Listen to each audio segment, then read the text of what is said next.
కొందరే ఎందుకు జయం పొందుకుంటూ ఉన్నారు? కొందరే ఎందుకు విజయం పొందుకుంటూ ఉన్నారు? కొందరు ఎందుకు గెలుస్తూ ఉన్నారు? అంటే వారితో దేవుడు ఉన్నారు అనడానికి ఒక సూచన.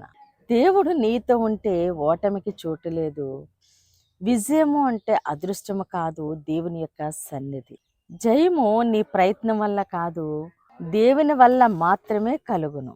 ఏ విధంగా మనము జీవిస్తే దేవుడు మనకి జయమునిస్తారో వాగ్దానంలో నుంచి మనం చూద్దామండి. 2వ రాజులు 18వ అధ్యాయము 7వ వచనము.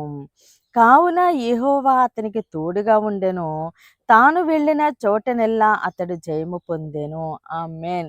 దేవుడు ఈరోజు మనతో మాట్లాడుచున్న ఆయన మంచి మాట. యెహోవా అతనికి తోడుగా ఉండెను, అతడు జయము పొందెను. ఆమేన్. ఎవరండి జయం పొందుకుంటా? ఎవరికి దేవుడు తోడుగా ఉన్నారో వారు జయమును పొందుకున్నారు. నా జీవితంలో మనము జయము చూడాలి, విజయము చూడాలి, మనం అన్ని విషయాలు ఆశీర్వాదకరముగా ఉండాలి అంటే దేవుడు మనతో ఉండాలి.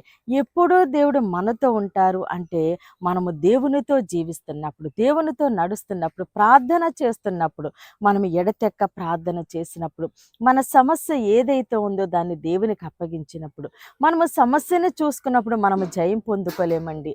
ఆ సమస్యలో ఇంకా ఇంకా ఇంకా మనము కూరుకుపోతూ ఉంటాం.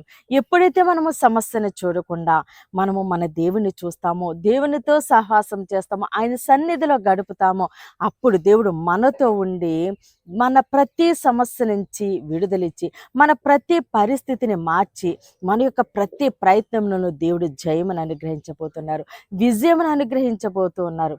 కాబట్టి మనము దేవునితో సహవాసం చేద్దామండి. మన సమస్య ఏదైతే ఉందో అది దేవునికి అప్పగిందాము. దేవుడిచ్చే జయమును పొందుకుందాము. ఈ కొద్ది మాటలు దేవుడు మన వెనుకలో దీవించి ఆశీర్వదించునుగాక.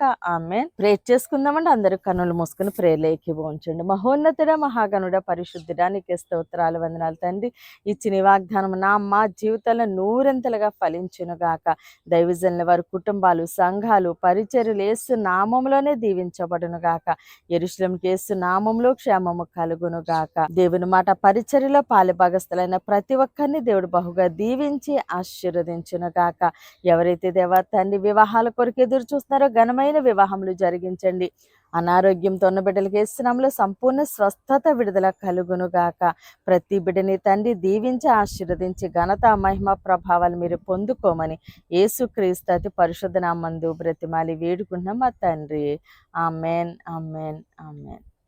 దేవుడు మిమ్మల్ని, మీ కుటుంబాన్ని దీవించి ఆశీర్వదించునుగాక. ఆమేన్.